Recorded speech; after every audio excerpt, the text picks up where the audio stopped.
share my screen.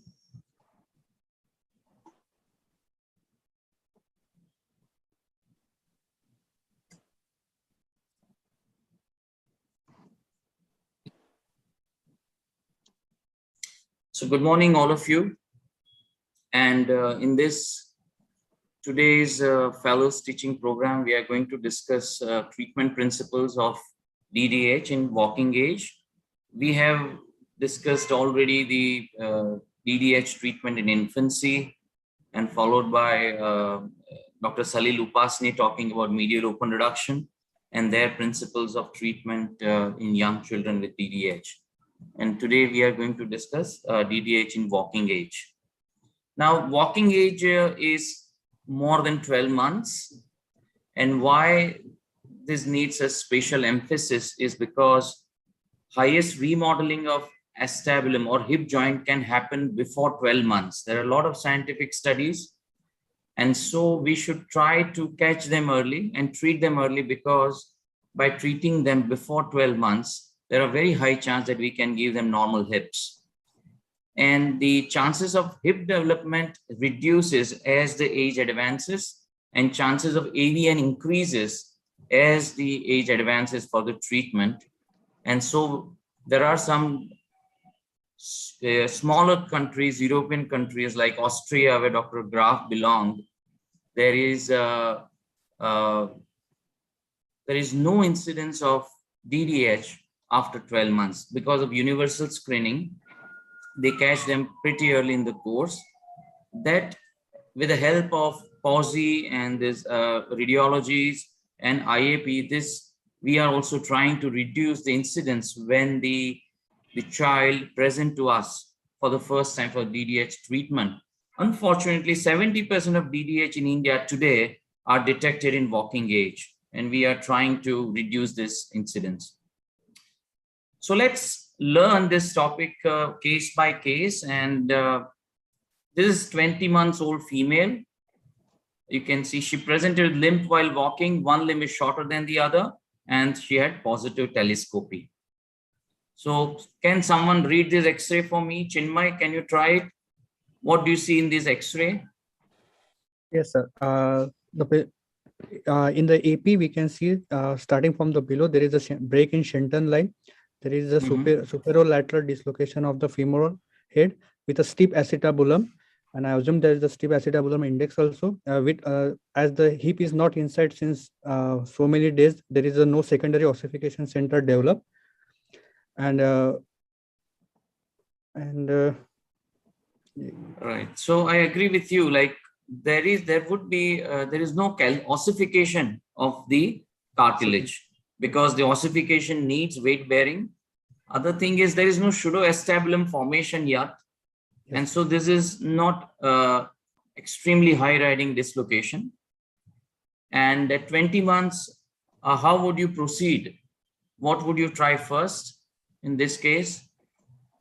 Sir, as this is a 20-month and is a weight bearing, I will go for the Antero-Lateral Open reduction of this child with the capsulography. Right. So that's the standard management, but always, sometimes you will be lucky to see you can closely reduce this hips, you know. Okay. So always try an adductor tenotomy and see if it reduces well, and you can confirm with an arthrogram. So I did the same. We did adductor tenotomy. The hair was coming, but I was not happy with the depth of reduction. And you can see there is a lot of medial dipole. So I resorted to Enterolateral open reduction. I did not opt for medial open reduction because I have done adductor tenotomy. So the anatomic landmarks of medial approach would have been distorted. And so I opted for Enterolateral open reduction. And this is 3 months follow-up of Enterolateral open reduction. And as the child starts standing on it, and you can see the capital femoral epiphysis starts ossifying. And on further follow-up of 1.5 years, you can see the acetabulum is also remodeling well. In the frog view, you can see a bit of air arthrogram showing the margins of cartilaginous femoral head. And furthermore, at 3.5 years, acetabular index has gone below 20, and this hip has remodeled well. So we started from here and we reached here with Antero-Lateral Open Reduction. So Antero-Lateral Open Reduction is a key thing when it comes to walking age DDH. And I'd like to take you through the technique of this first. So Antero-Lateral Open Reduction, this is the same child which was bridge delivered and dislocated hip with absence of capital femoral epiphysis, dysplastic acetabulum. Positioning and draping is very important. Turn the child in lateral side and paint the back fully till the nipple line from front and back. Put a sandbag and put a sterile towel, and then turn the child supine. Your sandbag should be there, and completely paint the child till the above the iliac crest. There are steps which you should follow, and each step is important. In DDH surgery, if you miss the step, then you will get confused about it. But there are distinct steps which you should follow one by one, and the success is always there. So once you paint and drape, the first thing is to do adductor tenotomy, which I already shown the image after. Adductor tenotomy increases the abduction, and then once you do it, then you go on to the lateral side. So this is how you position. Percutaneous adductor tenotomy is done.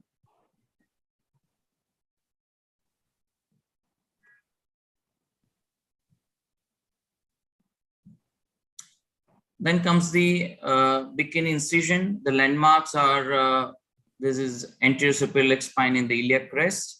And your incision should start a finger breadth below. And if you want to do an acetabular, your incision can be extended further behind. You should go through skin and subcutaneous tissue. And once you reach to the fascia, you be careful because you want to isolate the lateral cutaneous nerve of the thigh. And that's the first surgical step that you have to do. And the second step is to find out the interval. So this is ASIS, and this is a sartorius and tensor fascia lata.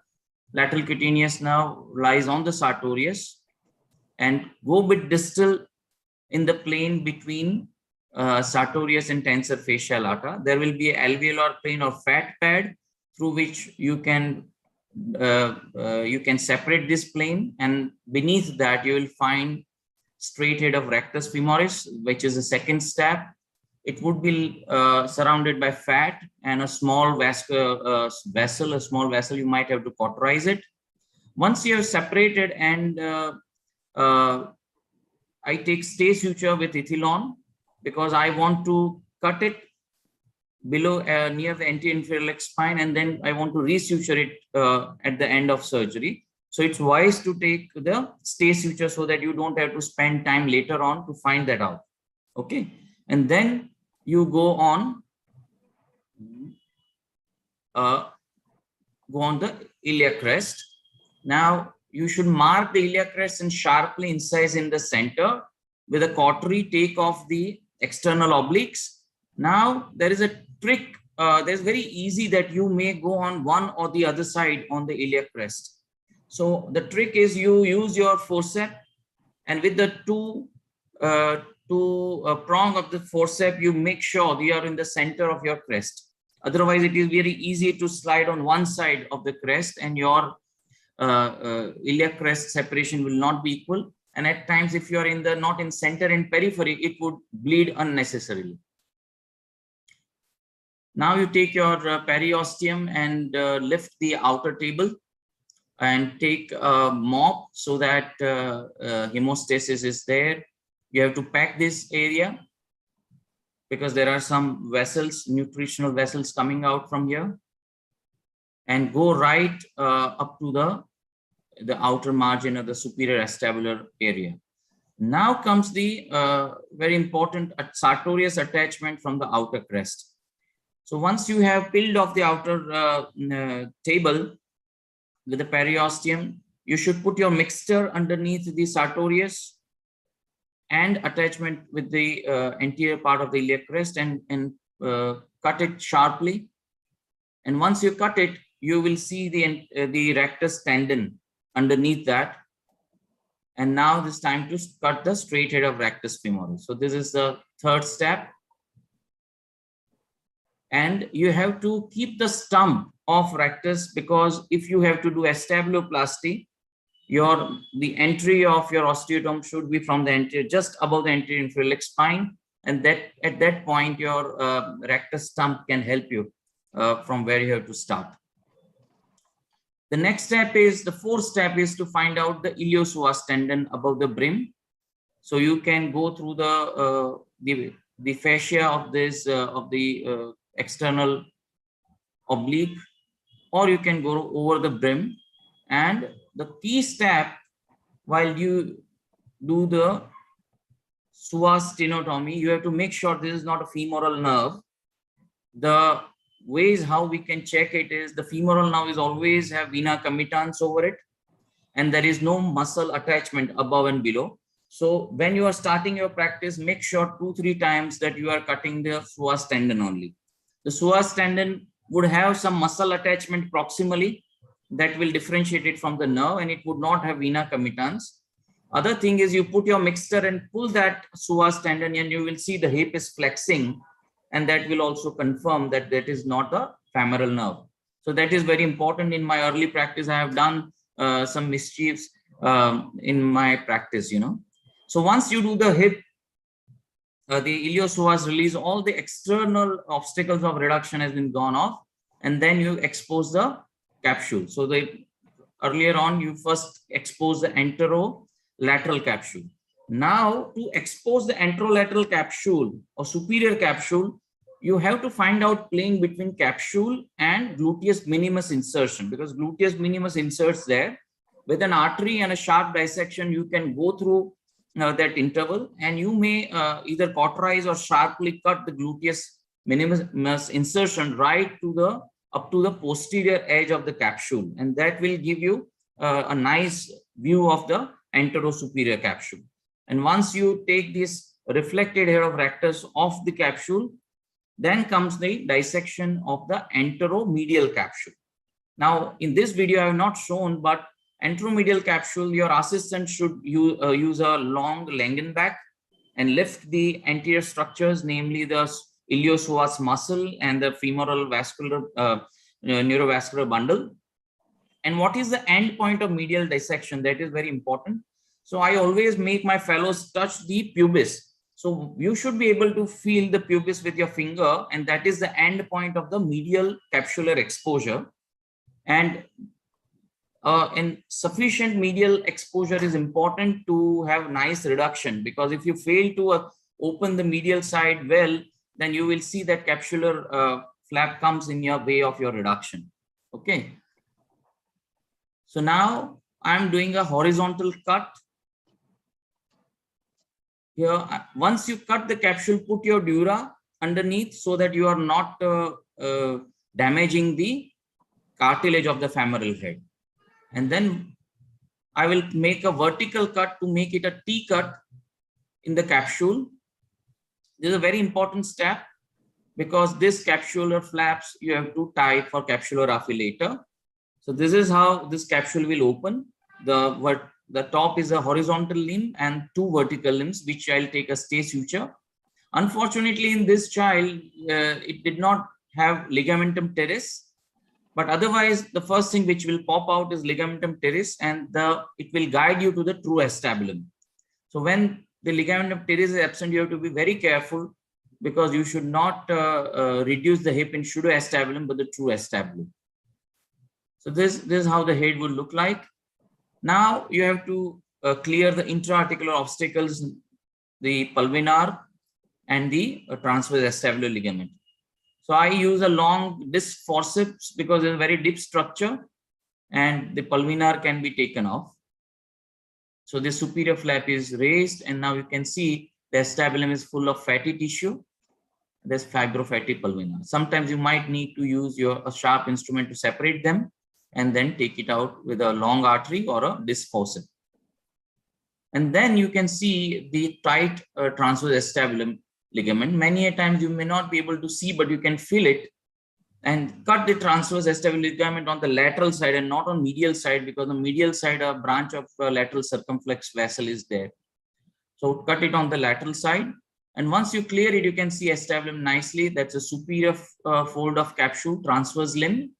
And below are the lateral and medial capsular flaps.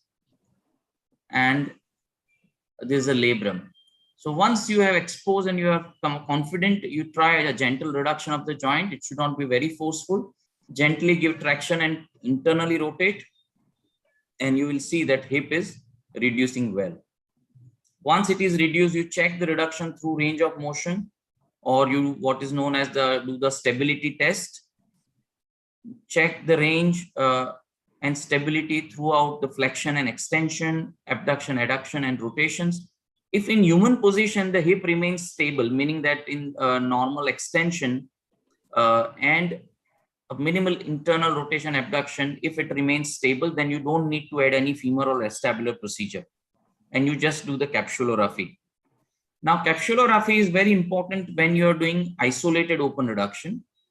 There are a randomized trial which shows that there is no change in outcome if you don't do capsulography when you do it in older children, where acetabular as well as femoral procedure is done. But for isolated open reduction, capsulography is very important. And you can see the whole capsule is obliterated with multiple stitches. I use pot needle. And sometimes we can also use the ethibond, but I have been using pot needle, which makes it easy. And the closure is very straightforward. You tie the straight head of rectus femoris and then do this box stitches for the iliac crest, and wound is closed in routine fashion. So if you follow all these steps one by one, the hip reduction would be easy. If you bypass one step, then you will see the hip reduction is a problem. We have found sometimes that iliopsoas is so tight that you might have to do release at two places. Right.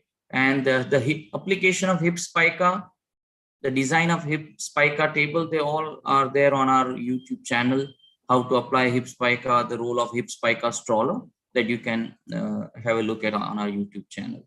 So let me show you some post-op x-rays of this child. This is a pre-surgery, 3 months follow-up. And this 2.5 years follow-up. So this is how it works.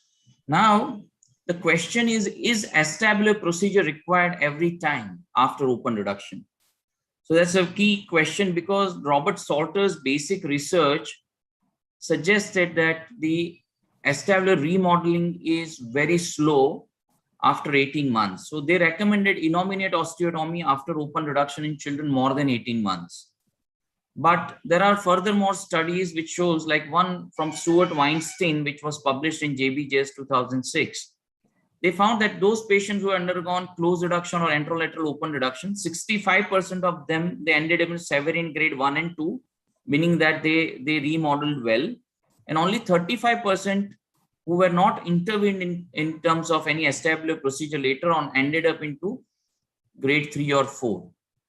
And they also suggested that if the acetabular index remains more than 35 degrees after 2 years of open reduction, they had high chances of dysplasia and arthritis. So it is not necessary to do innominate osteotomy for all the patients, but you have to follow them.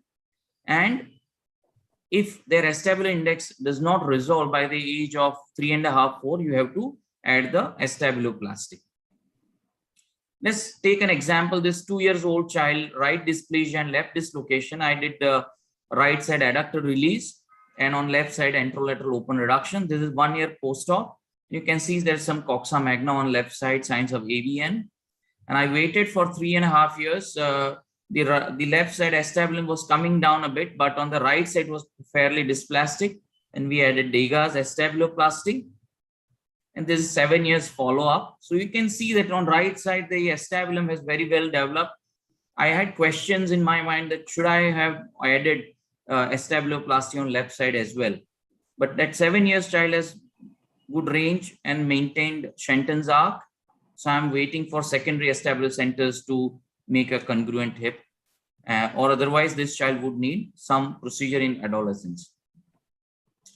Another question which would come to our mind, that if after open reduction it is unstable, what procedure we should do, either a femoral procedure or acetabular procedure, right? Now there's a very important paper, and I would like to read this paper from Cattrall and Group from England. This paper in JBJS 2000 suggests a test of stability to decide which procedure you want to do. And there's a nice photograph that if the hip is stable after open reduction in human position, then there is no additional osteotomy is required. If it becomes stable in internal rotation and abduction, meaning that if you try to adduct to neutral, it goes out, or you do a neutral rotation, it goes out, but it is stable in internal rotation and abduction, then you might need to do a femoral osteotomy. You need to do the femoral internal rotation osteotomy, or in other words, turn the distal fragment externally. And when you put a plate on the lateral aspect of femur, you are inducing about 10 degrees of varus. So there is not much of varus should be done. Now, if the hip is stable in flexion, that's a third thing, then you can do innominate osteotomy, because then you can give anterolateral coverage by doing Salter's osteotomy. But if child needs flexion, internal rotation and abduction, all the three, then you may combine both the procedures. Now, for Salter's osteotomy, I'll come to that later, that we should not do femoral derotation and Salter together, because you are retroverting femur and anteverting acetabulum, so there are high chance of posterior dislocation. So you should avoid, but you can do a Acetabulioplasty in that case. So that's a nice paper you should read. Now let's come to this case.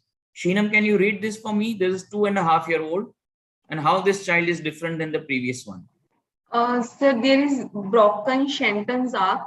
Yeah. There is spirolateral dislocation of femoral head, and femoral epiphysis is a very small ossification center.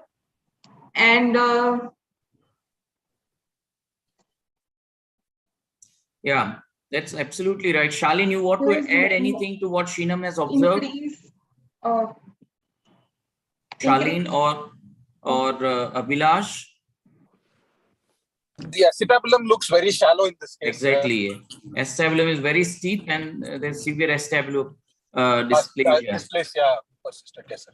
So, like at this, when the acetabular index is almost 40 degrees here, so at 2.5 years, acetabular index is so high, one should not just rely on the open reduction. You know, of course, you have to check the stability. But Abhilash, what would you do here? Do an open reduction along with an acetabular procedure. Probably Pemberton or Degas will be enough once we do the open reduction and capsulography nicely. Right. So, correct. So that was my plan also. Now, this case I did in 2009, and I just came back from Sick Kids. So I did a Salter osteotomy, which is very doable option. And as all of you might know, it's a complete iliac osteotomy starting from anterior-inferior leg spine to the sciatic notch. We should use a Giggly saw wire, and with this we put a triangular graft. We turn the distal fragment over symphysis pubis enterolaterally. Okay, and then we put a graft and transfix with a 1 or 2 wires. So this is how it turns, and I place 2 wires. Now this wire should not be this long. These wires are going anteriorly, so it's not going to the joint. Okay. And this was 3 months follow-up. The 6 months follow-up, you can see how nicely the acetabulum is covering. The true Salter osteotomies, you would see a bit of obliteration of obturator foramen. Okay. And this is 1.5 years follow-up. So acetabulum remodeling has started happening. So bit word about Salter's osteotomy. I would like to recommend reading these 3 papers. The first one is in 1966 by JBJS by Bob Salter himself. And this paper will tell you why, what research or basic research brought them to a Salter's osteotomy. The second paper is published in JBS 2007 by John Wedge and Bob Salter. This is 45 years follow-up of all those patients who underwent open reduction in innominate osteotomy. And the final paper was published in Acta Orthopaedica Traumatology. This is a wonderful paper which shows the indication, contraindication, complications, and technique details of Salter's osteotomy. So these 3 papers I would recommend all the fellows to go through. Few important facts about Salter's osteotomy. It's a redirection or reorienting osteotomy, but should be avoided before 18 months because sometimes the tables of ilium, they are not strong enough and they will separate apart if you try to do osteotomy. And after 8 years, it is difficult to rotate this segment. So it is contraindicated before 18 months and after 8 years, although some people have done it beyond this range. It should be avoided for larger corrections like more than 25 degrees. This was said in different papers, but I have done 25, 30 degree correction with this. But when it comes to bigger correction, we can use Acetabular, the Degas or Pemberton. And I already talked that why we should avoid it with femoral derotation because it increases chance of posterior dislocation. Now let us take this case. This is a 5-year-old girl. So Charlene would like to take this. How would you read this X-ray?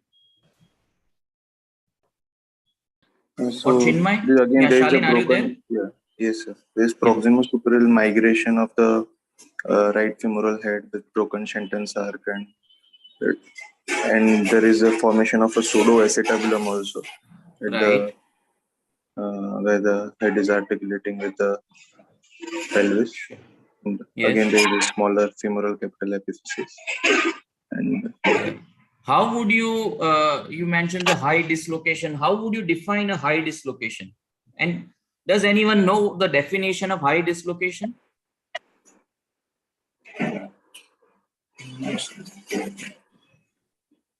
So high dislocation is a predictor of a child would need femoral shortening.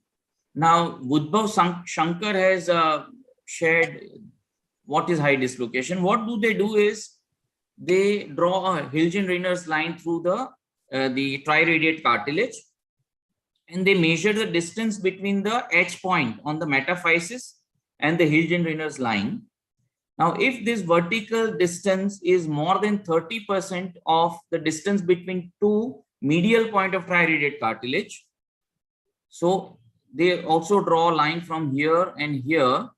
So this is the interpelvis distance. If this distance is more than 30% of this, then this is a high riding dislocation. So that was the definition, and those high riding, they will need femoral shortening. So Chinmay, how would you treat this? So the similar approach will go for the adductor tenotomy first, which was followed by the Antero-Lateral Open reduction. Then after doing all the procedure, we'll check for the stability, and according to stability, as you mentioned previously, we'll go for the Acetabular procedure. Okay. Now, after doing all, you see, we are not able to bring the femoral head down enough in front of acetabulum. Then what would you do? Yeah, yes, sir. Femoral shortening will be reconsidered. Right. So at this point, we decide we do not force it, but we decide we have to do femoral shortening, and we go for the lateral approach. And how would you decide how much amount of shortening you will do on femur?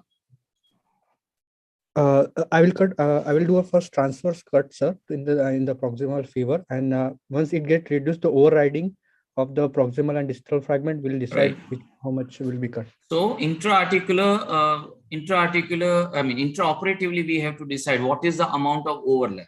And when you shorten it, you give a gentle traction on the distal fragment, because if you make that femur very short, then it will become an unstable situation. And Charlene, how would you decide the amount of rotation you want to give into a femur? Again, it should stay stable in a neutral rotation. So, right. It should not. We'll put the 2 K wires into the femur, sir. So first we transfix the hip with the K wire, right? That's what we do. Yes, and how much of femoral head should be seen below the acetabulum labrum? That is very important. Up to the proximal neck. Yeah. So it is said that it about 0.5 to 1 centimeter of anterior femoral head cartilage should be visible beneath the acetabular margin. And that is the amount of normal anteversion. If your femoral head is a bit too much in front visible, then you have to rotate it. The proximal fragment you rotate, internally rotate and transfix with a wire and put your distal fragment in neutral position.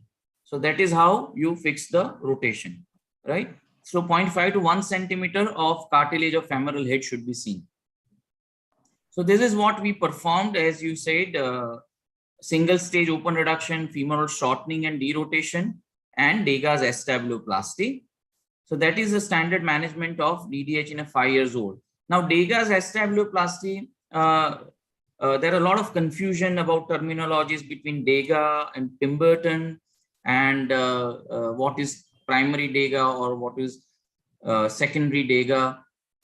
But Degas in nutshell is incomplete iliac osteotomy, which starts at the level of anti-inferior leg spine, and your osteotomy directs towards the triradiate cartilage from front to back. It's a kind of dome, and then you lever it and you put a bone graft. Usually the amount of femoral shortening we have done, we use that femoral graft, and if it is femoral graft is not there, we can take graft from iliac crest. How early you suggest to go in cases of post-septic dislocation? So for post-septic dislocations, Naveen, we have to clear the, if it's a acute disease, of course, we deal with the septic arthritis and put it back. If it's a worn out disease, then also if you go early, there are high chance that you would have normal acetabular development. There are some papers which are showing that the capital femoral epiphysis should ossify and then you go, and then less chance of AVN. But at many centers, people try to go early. What will be the level of femoral osteotomy? Nice question, Pacer. So what we do is we put a plate first. Once you open, we put the plate first. We put 2 proximal screw, one which starts from the base of trochanter and goes to the calcar at neck, and the second screw below it. So then we mark with the quadrature osteotomy. Just below that, we will perform the osteotomy. Okay, so in Degas, we use the femoral graft, as I mentioned. And in DDH, as the deficiency more anteriorly, you put a bigger graft anteriorly. In cerebral palsy or neuromuscular, where the posterior deficiency is there, you can put more graft posteriorly so that it can cover more posteriorly. This case example, pre-surgery with pseudoacetabular, shortening and Degas, and this is 4 years follow-up. This is a very standard treatment, okay? And I recommend reading all of you this paper published in JBJS 2001 from Brad Sick as Degas osteotomy for the treatment of congenital. Now this paper discusses in details the controversies and the nomenclature of Degas and its development and the technique. And sometimes you will come with this kind of picture, a child presented with excessive lumbar lordosis. So Abhilash, what do you think it is? There is no muscle weakness. The baby was delivered with bridge presentation. What it can be?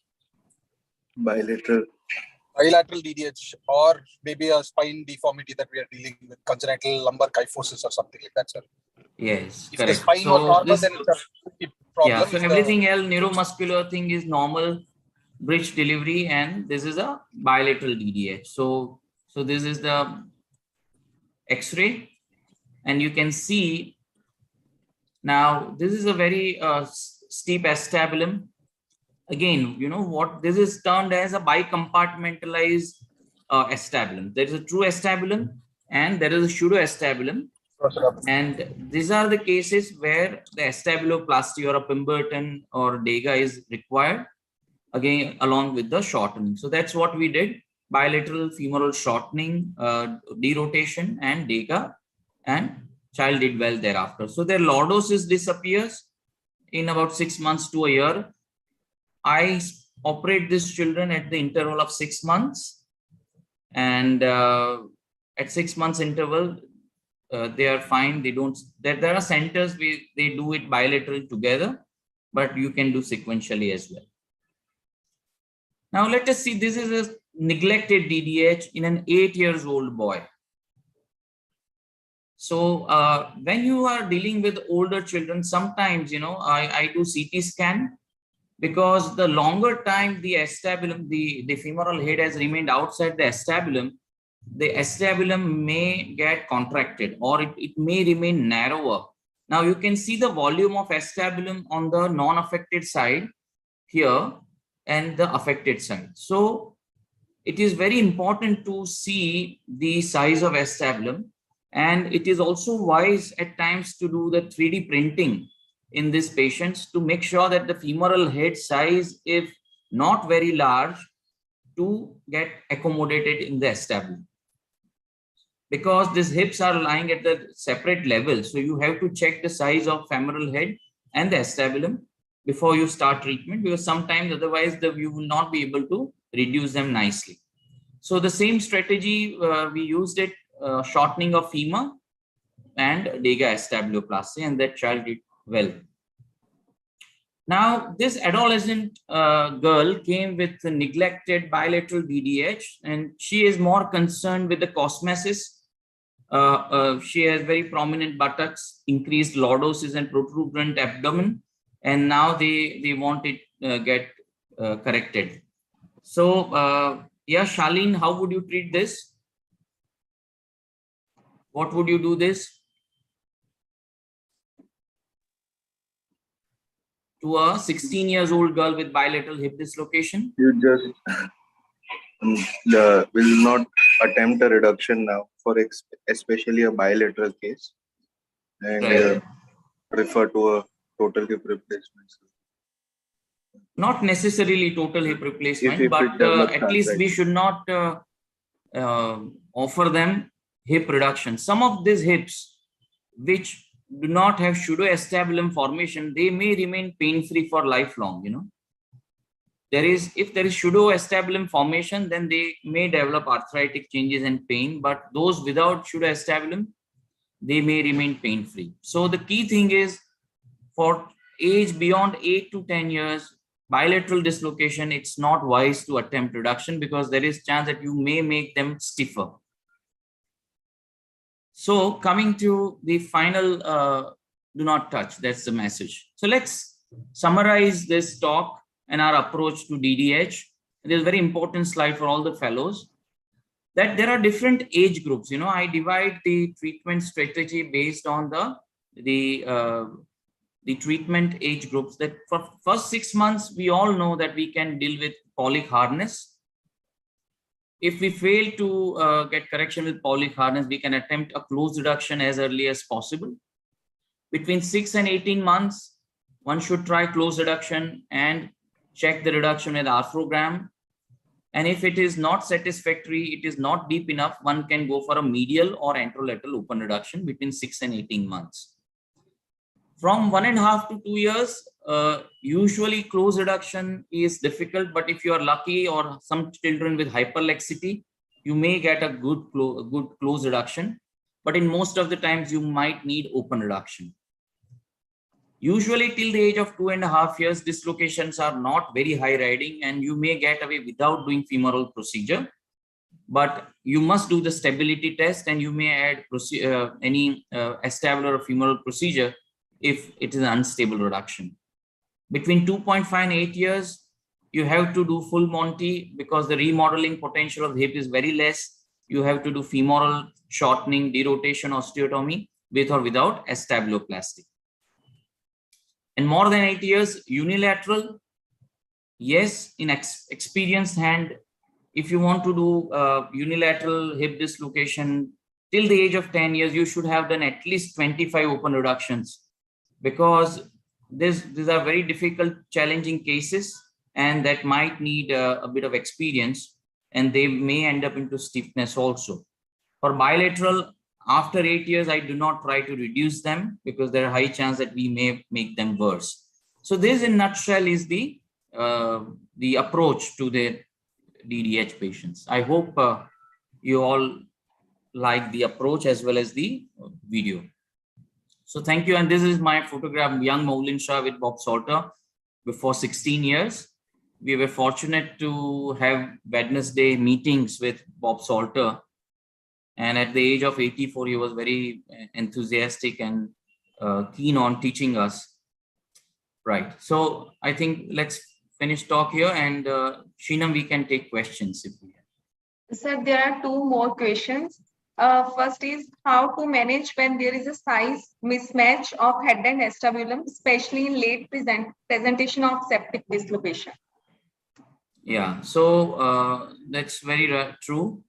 We see many kids with that. There can be two things. Sometimes the head is very irregular and small, and at times the head is quite a big in comparison with acetabulum. So you know what we do is we try to reduce it, we fix it with a K-wire, and immobilize them for a bit longer time in the spica, and also immobilize them with hip abduction orthosis. Sometimes we are lucky enough that there is some remodeling and congruency of the femoral head appears. And the coxa magna, you know, to fit a coxa magna in the acetabulum is a very problematic, challenging thing. I have done sometimes. I have placed my wire. I can feel the wire going through the head to the acetabulum. There is a gap in between.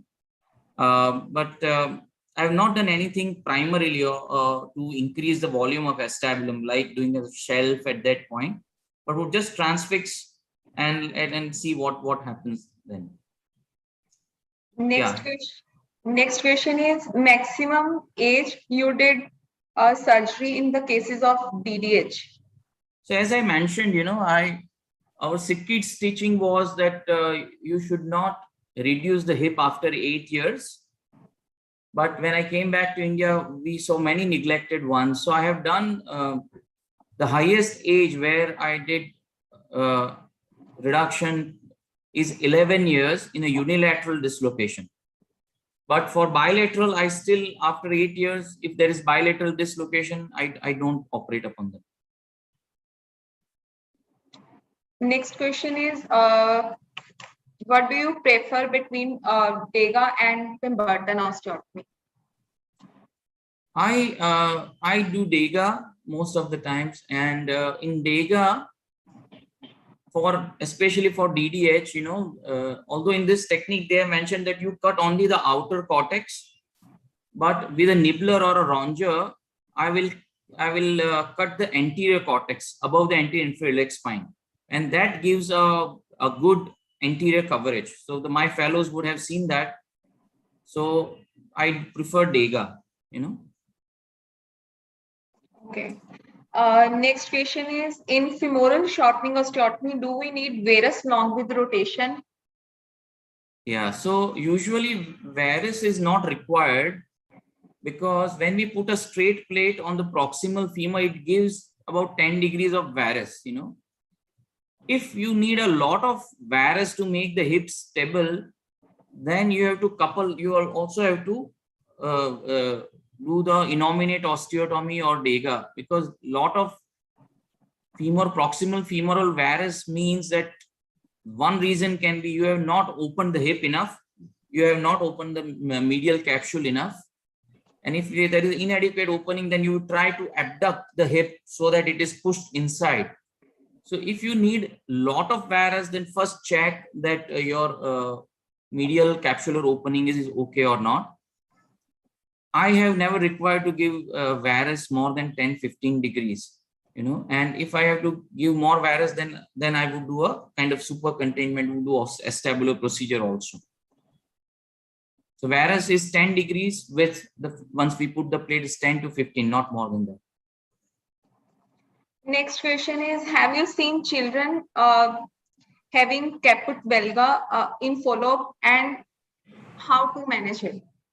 Yeah, so we have seen caput valgum both with medial as well as Antero-Lateral Open reduction, and I have done medial physial screw placement, and we could halt the caput valgum and subluxation. So I'll share that case on a fellows group.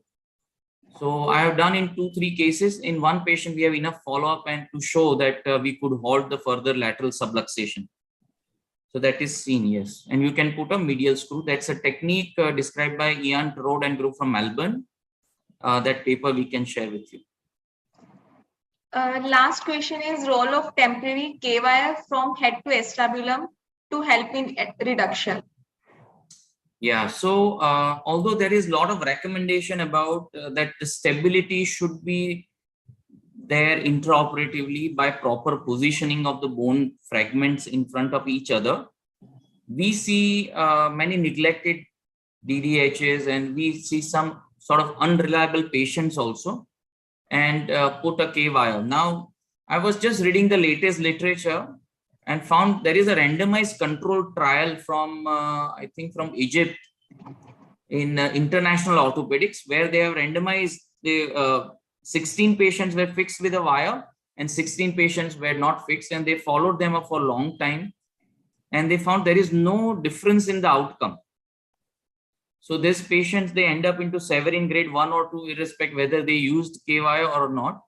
So that is the study which has come up regularly recently. But the teaching is you make your rotation and acetabular version in a way that it becomes stable. Although in some situations we are not confident that, and we rely on the capsulography, there is no harm in putting a wire for short duration. The wire should be beneath the skin. You should band it. What we have been doing is we band it and we keep it that way that we should not need to change the whole spica. There should not be need of changing the whole spica to remove the wire. I keep the wire for 1 month, and if it is required, I make a small window posteriorly, take the wire off, and then consolidate the spica. So in my early practice, I used to put wire, then at 1 month, remove the spica, remove the wire, reapply the spica. But now we put the wire from the base of trochanter, bend it proximally so that we can easily remove without cutting the spica. There is no harm in putting K-wire if you are not confident about your reduction and about your patient's intellect. But if you can avoid it, then it is good. Sir, one more question, sir. Yeah. After open reduction, when you give the spike, is there any specific thing when you applying the spica about the internal rotation of the femur, that this much of internal rotation you're giving, or after how many days you will change the spica, or will you continue the same for the 6 weeks? The first question, there are two scenarios. Let's talk about open reduction first.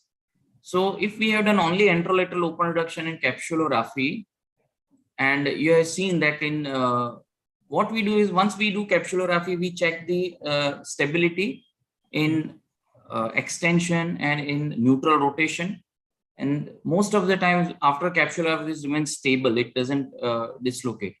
In those cases, I flex it to around 30 degrees and internally rotate it by 10 to 15 degrees. And because we do not want the child to do mischief and move the extremity a bit too much within the spica, and the head may come out. So I give a bit of internal rotation in my spica along with abduction and flexion. Now then there can be a situation where you have done femoral shortening, or you have found intraoperatively it's unstable and you require to put a wire. Now you have put the wire in, say, about 10 degrees of flexion, 15 degrees of internal rotation, and then you give spica in about 45 degrees of flexion. So in those cases, once you have done their femoral procedure, acetabular procedure, you can withdraw your wire a bit and then take it to 30 degrees of flexion, and then you transfix again. So the wire would be in the same position of the hip spica in which you are applying hip spica. I hope you understand what I mean. Yes, so yes, I'm getting. Earlier, we might have placed the wire in the desired degree of rotation, but in hip spica, we give a little bit more of flexion, So in that degree of flexion, you can withdraw the wire and reinsert it. So wire does not bend or break, And about the hip spica, my early practice was to change this spica at say 4 weeks, 5 weeks, and apply a new spica. But as with the experience, we apply only one spica, and that spica remains on for 2 months or 2.5 months for younger children. the key thing is to educate family how to take care of spica. Now, why you would need to change the spica? If on the day one you found the hip was stable, and you have took enough precautions to keep it stable, then you need not check the spica. I mean, you not change the spica. So what I do is we educate family to take care of the spica lines so that it doesn't get wet or bad. We call them at 15 days to check the spica, again at a month to check the status of spica, and then we call them at 2 months. So I have stopped changing spica now, but we spend more time in educating families about the spica care. So the one spica stay for 2.5 months. That's it. So I think we can take questions later. We have one case from Abhilash. I'll stop sharing my screen. Meanwhile, he shares his screen. If any question, I can answer. So actually, Dr. Yakub from IGCH will be presenting the presentation on behalf of Abhishek. One question: adductor tenotomy should be done open or percutaneous? Now, that's a very interesting question. Dr. William Cole, who was at Sikkis, was a proponent of medial open reduction, and he say that if you can reduce the hip, under anesthesia, if the hip remains reduced by just manipulation and adductor tendon is tight, you do just percutaneous tenotomy. But if it doesn't reduce, that means that this child might need a medial open reduction. And in medial open reduction, adductor longus is a very important landmark. So under anesthesia, if your hip is not reducing well, I'm talking about younger children between 12 and 18 months, then you do open, because while doing open, you are very much confident about your adductor longus landmark. So what happens in closed means you might release a bit of brevis and magnus, and there is no control over it. But when you do open, you just see the adductor tendon you are cutting. So even if you want to proceed for medial open reduction, that approach is virgin and you can do it nicely. I hope I answered your question, Ankit. Yes, Yakub, Dr. Yakub, please proceed. Good morning, sir. Yeah, good morning.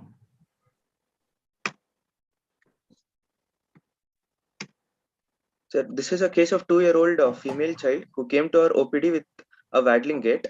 And this is an X-ray, a plain X-ray anteroposterior view showing her pelvis with a bilateral superolateral dislocation of her hips with a shallow acetabulum.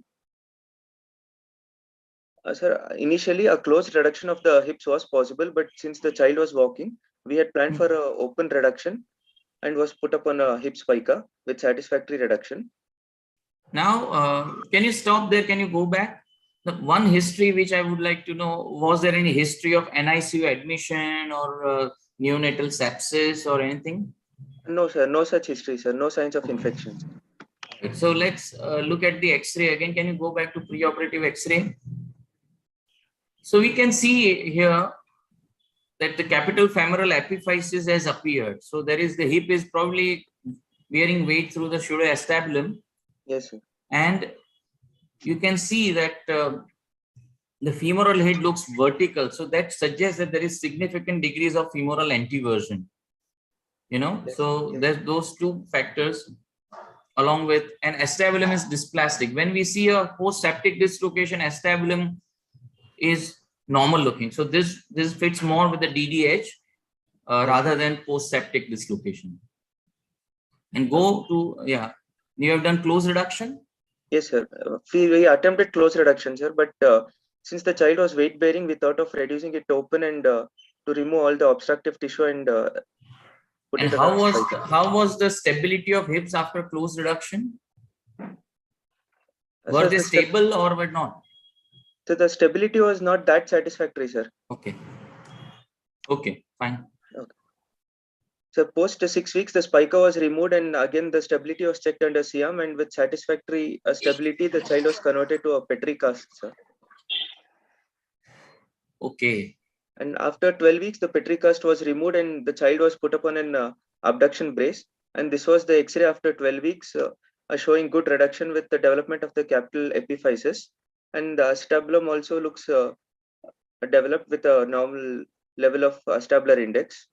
And this is a 1 year follow-up of the X-ray. The X-ray showing bilateral valga with the head going into subluxation. So we had planned for a varus osteotomy and fixation with the blade plate, sir. This is the follow-up X-ray. The immediate post-op X-ray was not available, sir. Okay, what age you did this?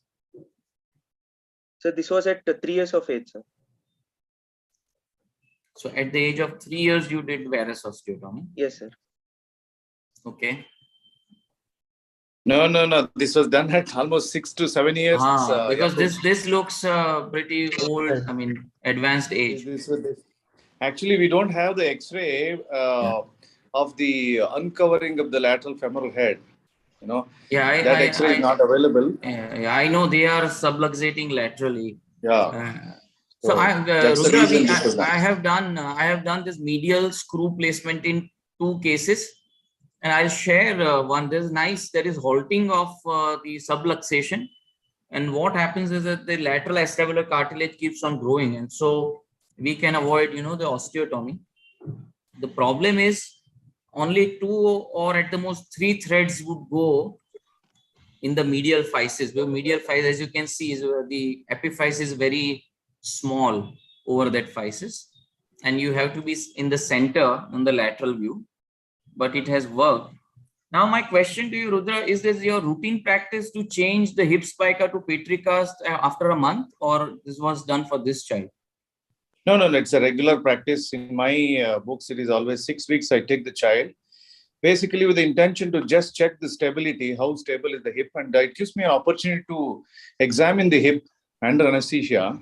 And also, if by chance, if we have placed some non-absorbable sutures, we can remove them, confirm under the Shyam the situation, and then we convert into a petri cast. Okay.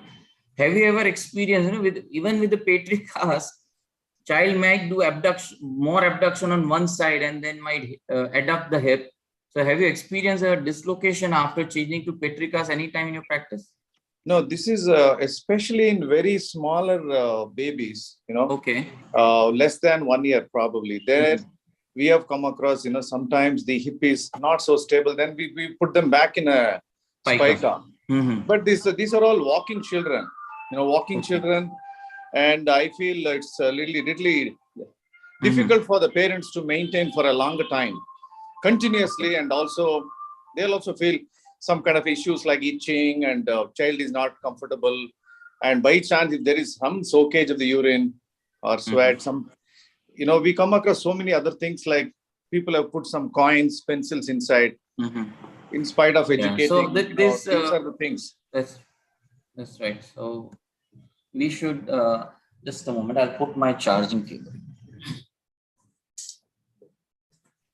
That's right. So we try to make their time in spica comfortable by putting them on a hip spica stroller, and the hip spica stroller which we have designed is now commercially it will be available, and so I'll share that information also. What we have done is we give to the patient a hospital loaner program. So patient pays some deposit, and once they return it back, we give the deposit back. And that way we can make them mobile, and parents can take better care of their spica. Right. Yeah, so Dr. Yakub, you have any further follow-up of this child, or this is the last? Yeah. This is the clinical picture of the child having a good range of motion with full abduction and internal rotation. The child was able to squat and sit cross-legged comfortably. Right. Yes, so it's and you do this bilateral simultaneously always, Rudra, or you stage it? No, I prefer to do it on the same stage. One is because the only thing is I discuss with the anesthetist, most important. Yeah. And if they get a good epidural and there is a good analgesia post-op available, then I shall go with the same sitting. In fact, the second case, what we're presenting is the same. It was done in the same sitting. My only fear. So what you do once you operate on one side, do you put a transfixing wire temporary to hold, or because in positioning, that might get, dislocated. That's the fear I have. I know. This is the fear I had in the initial days of my practice, because soon after the reduction, if the hip is not stable, it would come out. This is always the fear. But as I progressed in my practice, and what I started doing is, I started feeling that the stability of the hip should be without the K-wire. So if it is stable, that means it's going to be stable for, whatever reason. Because if you have achieved that stability with whether it's a derotation, varus, or a capsulography, good clearance of the medial tissue, it will be stable. But having said that, I have also come across in some situation, as you were discussing, that the femoral head is not concentrically reducible, but some reduction is possible, but it is not very stable. In those situations only, I put a K-wire, but not on a regular basis. Right. But I think there is nothing wrong, especially if the K-wire is going more medially. It should not matter for the weight-bearing area.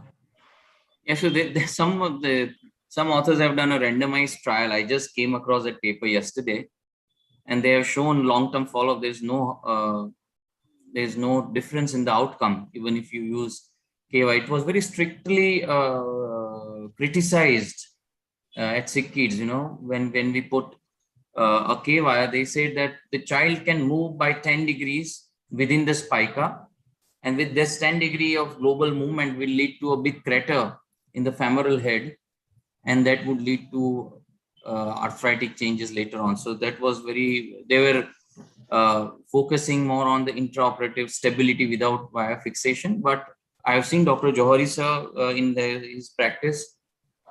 He has used it in some patients where they are non-reliable or there's a bit of unstable situation.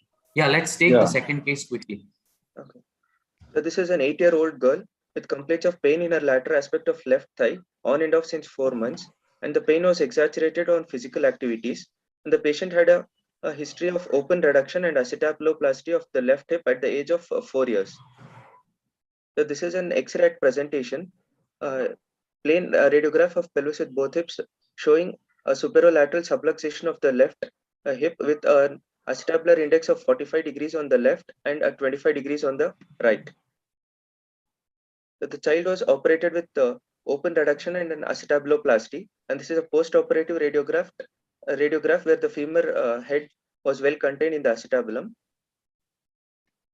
And the child, when presented to us, the femur head was enlarged but well contained in the acetabulum with coxa valga and coxa magna, with a dysplastic acetabulum and sclerosis of the acetabular margins. And this is a frog-leg lateral view where the femur head is enlarged but well contained in the acetabulum.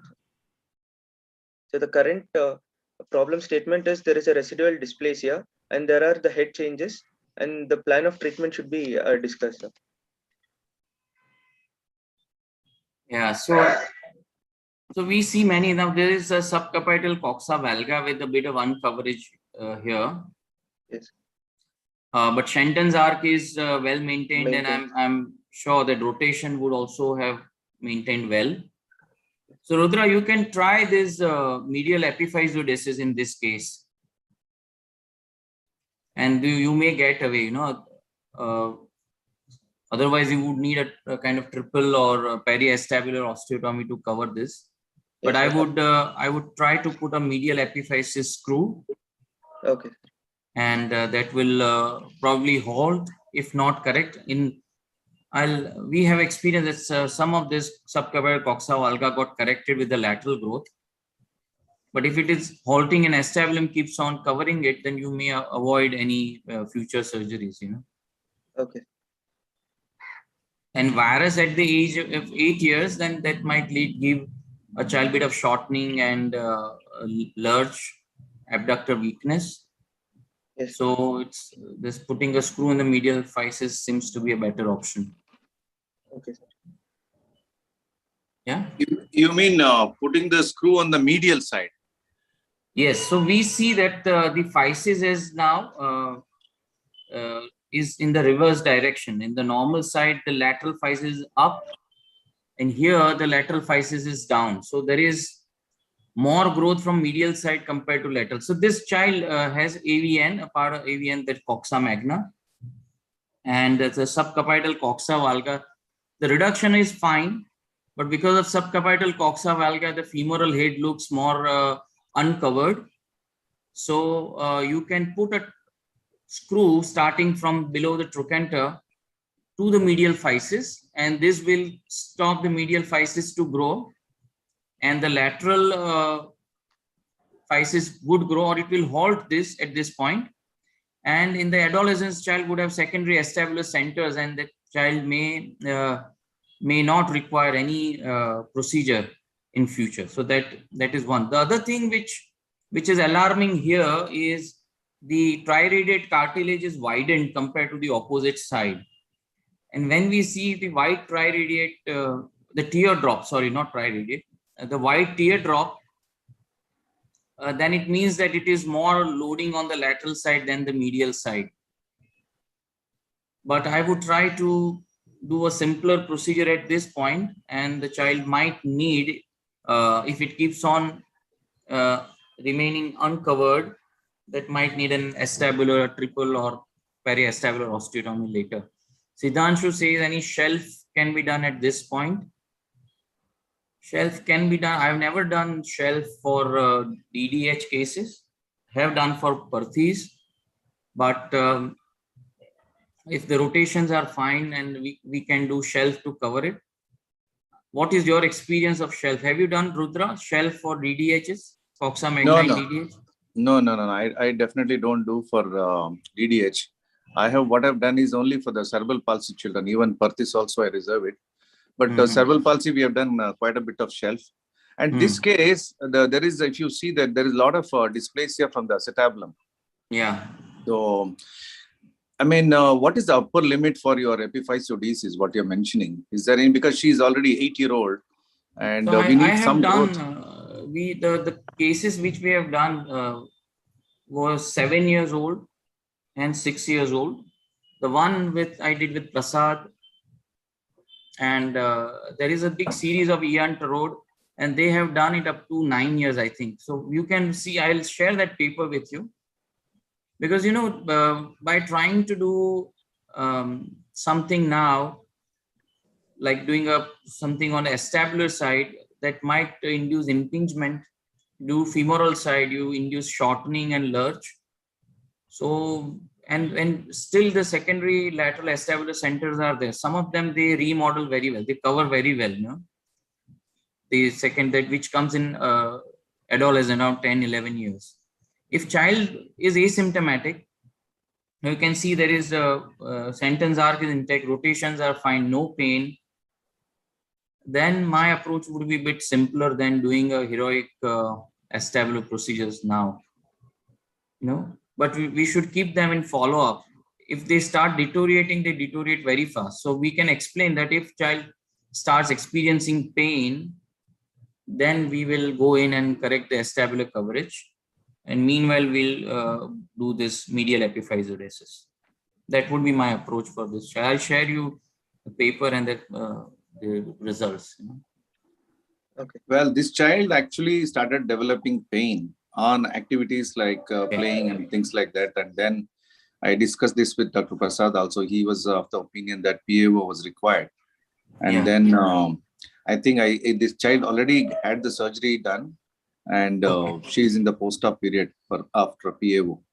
Yeah. So that's I agree with you. If child is symptomatic, So I've seen some children, they visited me when Prasad came, and then they could not decide about the surgery. They come after 2 years and they are they have already developed arthritic changes. So my take is, if they develop, it's very difficult to convince a child without symptoms for major intervention, And all these PAOs and they have lurch, and that lurch does not go away.